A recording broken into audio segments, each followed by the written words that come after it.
Orang yang pro Megawati itu begitu mendewakan Soekarno, seakan-akan Indonesia itu dimulai dari Bung Karno, sampai ada paham Soekarnoisme. Bahwa Indonesia itu seakan-akan dimulai dari Soekarno. Memang deklarator kemerdekaan Indonesia itu Soekarno. Tapi umat Islam atau partai-partai Islam itu tidak kecil hati. Karena embrio yang bernama Indonesia itu dari tahun 1908, sebelum ada partai nasionalis yang berani melawan kolonialisme Belanda adalah partai-partai Islam. Sehingga kebangkitan Indonesia dimulai 1908.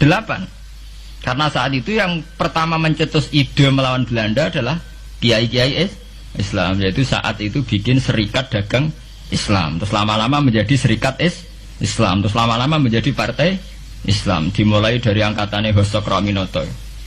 Sini Haji Umar Said sinten Cokroman, itu disingkat jenis Hos Cokroaminoto. Jadi tidak bisa Indonesia itu meninggalkan partai Islam, karena dulu pertama pendiri era kepartaian niku malah partai-partai apa? Islam yang lahir di Solo, di Jogja.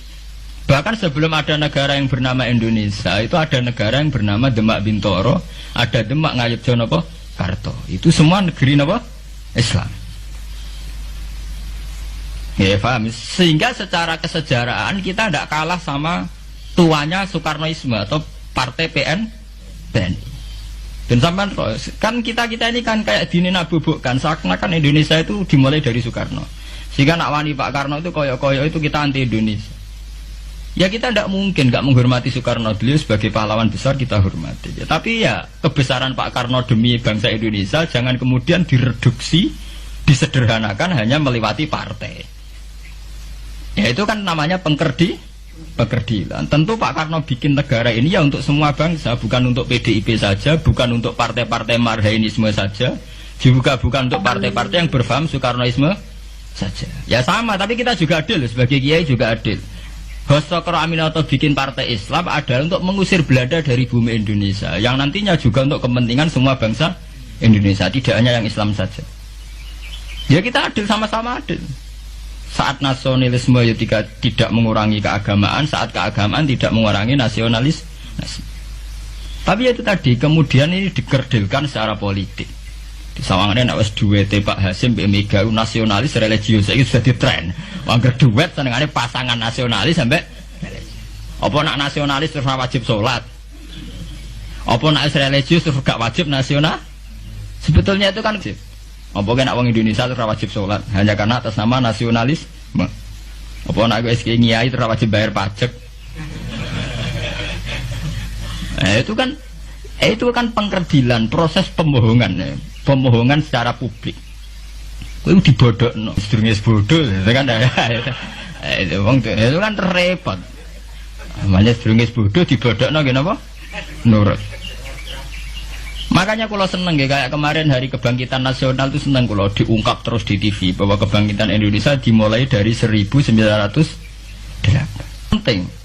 Pentingnya bahwa orang-orang yang sok Soekarnoisme biar tidak mereduksi Pak Karno hanya milik mereka sendiri, karena bangsa ini berdiri semenjak 1908. Dimulai dari gerakan Budi Utomo sampai Hos Cokroaminoto sampai macam-macam.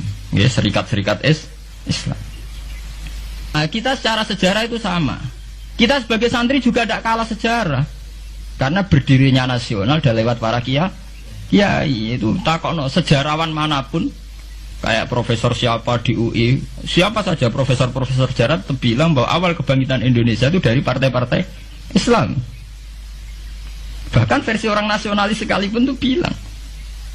Karena Islam adalah satu agama yang paling sensitif terhadap penjajahan.